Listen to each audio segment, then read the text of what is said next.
Hi అండి. అందరికీ నమస్కారం. Welcome to my channel. ఈ వీడియోలో ఏపీ ఉద్యోగుల పెన్షనర్ల డీఏఐఆర్, పీఆర్సీలపై ముగిసిన జేఏసీ సమావేశము తీసుకున్న కీలక నిర్ణయాలు ఇవే అంటూ అప్డేట్ రావడం జరిగింది.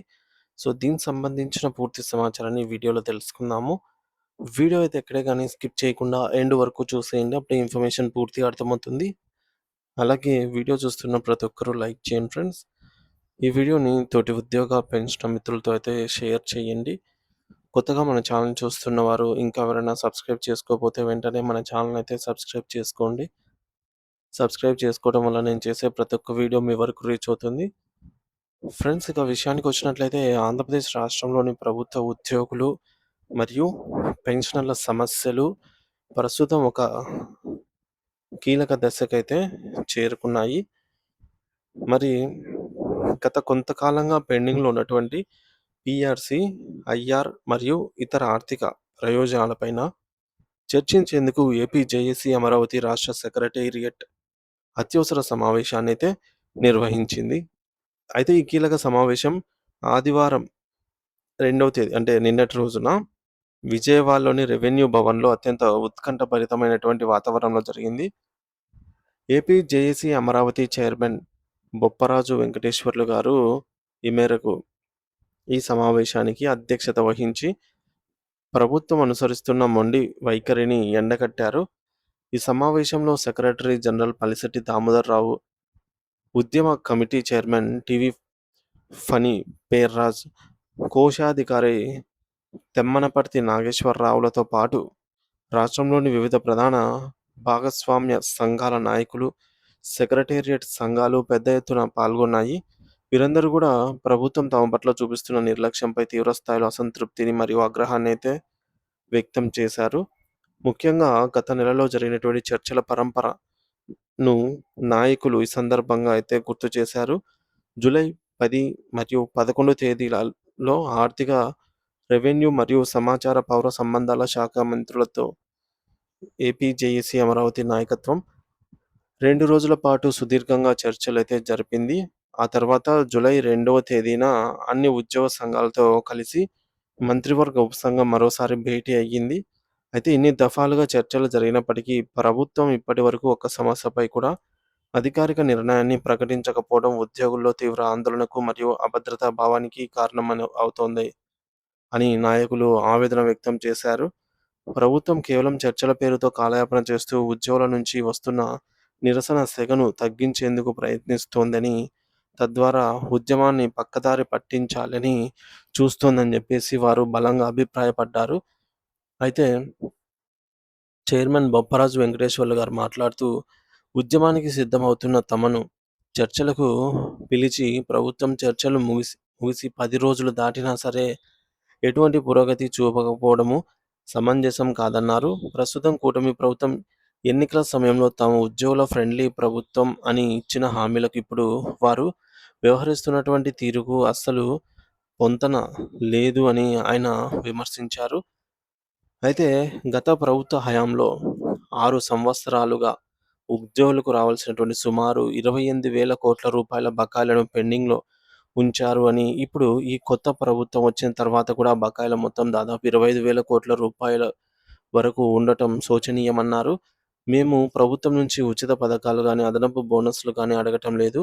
మేము రాత్రింబవళ్లు కష్టపడి పనిచేసిన కాలానికి చట్టబద్ధంగా మాకు రావాల్సిన సొమ్మును మాత్రమే అడుగుతున్నాము అని ఆయన స్పష్టం చేశారు. ఉద్యోగుల బకాయిలను సకాలంలో చెల్లించడం అనేది ప్రభుత్వ రాజ్యాంగబద్ధమైన బాధ్యతని, దీనిని విస్మరించడం సరికాదని బొప్పరాజు గారు ప్రశ్నించారు. ఒకవేళ ప్రభుత్వం వద్ద నిధులు లేక చెల్లించలేకపోతే కనీసం ప్రతి ఉద్యోగికి ఎంత బకాయి ఉందో వారి పే స్లిప్‌లలో స్పష్టంగా నమోదు చేయాల్సిన కనీస బాధ్యత కూడా ప్రభుత్వానిదే అని ఆయన గుర్తు చేశారు. అయితే దీనివల్ల కనీసం తమకు ఎంత సొమ్ము రావాలో ఉద్యోగులకు ఒక స్పష్టత ఉంటుందని చెప్పారు. అలాగే నిత్యావసర ధరలు ఆకాశాన్ని తాకుతూ ఉన్నటువంటి ఈ రోజుల్లో ప్రతి 6 నెలలకు ఒకసారి పెరగాల్సిన కరువు భత్యం డీఏ గత 2 సంవత్సరాలుగా అందకపోవటం వల్ల ఉద్యోగుల కుటుంబాలపై తీవ్ర ఆర్థిక భారం పడుతోందని ఆవేదన వ్యక్తం చేశారు. ఒకవైపు పెరిగిన పని ఒత్తిడి, మరోవైపు అందాల్సిన ఆర్థిక ఫలాలు అందకపోవడంతో ఉద్యోగులు మానసిక వేదనకు గురి అవుతున్నారని తెలిపారు. రాష్ట్రంలో ప్రతి 5 ఏళ్లకోసారి వేతన సవరణ పీఆర్సీ జరగాల్సి ఉండగా ఇప్పటివరకు 11వ పీఆర్సీలోనే కొనసాగటం వల్ల ఉద్యోగులు ఇప్పటికే 3 పీఆర్సీల ఆర్థిక ప్రయోజనాలను కోల్పోయి భారీగా నష్టపోయారని వారు వివరించారు. కనీసం ఒక పైసా కూడా ఖర్చు లేని 12వ పీఆర్సీ కమిషన్ నియామకంపై కూడా ప్రభుత్వము ఎందుకింత జాప్యం చేస్తోందనైతే వారు నిలదీశారు. పొరుగు రాష్ట్రమైనటువంటి తెలంగాణలో గత 3 సంవత్సరాలుగా మధ్యంతర భృతి ఐఆర్ అమలవుతుంటే ఏపీలో అధికారంలోకి రాగానే ఐఆర్ ఇస్తామని హామీ ఇచ్చినటువంటి ప్రభుత్వం ఇప్పటివరకు దానిపై నోరు మెదపకపోవడం అనేది ఉద్యోగులను వంచటమేనని డిమాండ్ చేశారు. అయితే విశ్రాంత ఉద్యోగుల పరిస్థితి మరీ దారుణంగా ఉందని, గతంలో ఉన్న 75 సంవత్సరాల అదనపు క్వాంటమ్ ఆఫ్ పెన్షన్ పునరుద్ధరణ హామీ ఏమైందని ప్రశ్నించారు. పెన్షనర్ కార్పొరేషన్ ఏర్పాటు చేస్తామన్న హామీని కూడా ప్రభుత్వం అటకెక్కించిందని మండిపడ్డారు. అంతేకాకుండా ఉద్యోగుల ఆరోగ్య పథకమైనటువంటి ఈహెచ్ఎస్ అమల్లో ఉన్నటువంటి వైఫల్యాలను వారు ఎత్తి చూపారు. ముఖ్యమంత్రి గారే స్వయంగా 8 వారాలలోపు హెల్త్ కార్డుల సమస్యలను పరిష్కరించాలని 10 నెలల క్రితమే ఆదేశించిన నేటికి కూడా ఆ యొక్క ఉత్తర్వులు అమలుకు నోచుకోకపోవడం అనేది ప్రభుత్వ యంత్రాంగం యొక్క వైఫల్యానికి నిదర్శనమని వారు పేర్కొన్నారు. కేవలం రెగ్యులర్ ఉద్యోగులే కాకుండా కాంట్రాక్టు, అవుట్‌సోర్సింగ్ మరియు గ్రామ వార్డు సచివాలయ ఉద్యోగులకు కూడా సంబంధించి 27 రకాల ప్రధాన డిమాండ్లను ఇప్పటికే మంత్రివర్గ ఉపసంఘం దృష్టికి అయితే తీసుకెళ్లాం అని, కానీ స్పందన శూన్యమని చెప్పారు. ఆగస్టు 15 తేదీలోపు మా సమస్యలపై ప్రభుత్వం నుంచి ఒక స్పష్టమైన మరియు సానుకూలమైన ప్రకటన రాకపోతే ఇక మేము ఏమాత్రం వేచి ఉండలేము అని నాయకులు హెచ్చరించారు. సో, ప్రధానమంత్రి మోదీ గారి పర్యటన ఉన్నందున అది ముగిసిన తర్వాత నిర్ణయాలు ప్రకటిస్తామని మంత్రులు కోరటంతో తాము ఇప్పటికి వరకు చాలా ఓపికతో వేచి చూశామని, ఇప్పుడు ఆ పర్యటన కూడా ముగిసింది కాబట్టి ముఖ్యమంత్రి గారే నేరుగా ఉద్యోగ సంఘాలను చర్చలకు పిలిచి పీఆర్సీ, ఐఆర్ మరియు వీటిపైన నిర్ణయం తీసుకోవాలని కోరారు. ఆగస్టు 15 వరకు గడువు ఇచ్చారన్నమాట. ఆ గడువు ముగిస్తే అదే వారంలోనే విజయవాడలో రాష్ట్ర స్థాయి విస్తృత సమావేశాన్ని కూడా ఏర్పాటు చేసి రాష్ట్ర వ్యాప్తంగా ప్రత్యక్ష ఉద్యమ కార్యాచరణను, సమ్మె నోటీసును ఏకగ్రీవంగా ప్రకటించాలని సెక్రటేరియట్ అయితే నిర్ణయం తీసుకుంది. మరి ప్రభుత్వం ఇకనైనా స్పందించి ఉద్యోగుల యొక్క సహనాన్ని పరీక్షించకుండా పెండింగ్లో ఉన్నటువంటి యొక్క బకాయిలను వెంటనే విడుదల చేయాలి అని ఏపీ జేఏసీ అమరావతి నాయకులు ఈ మేరకు డిమాండ్ అయితే చేయడం జరిగిందనమాట.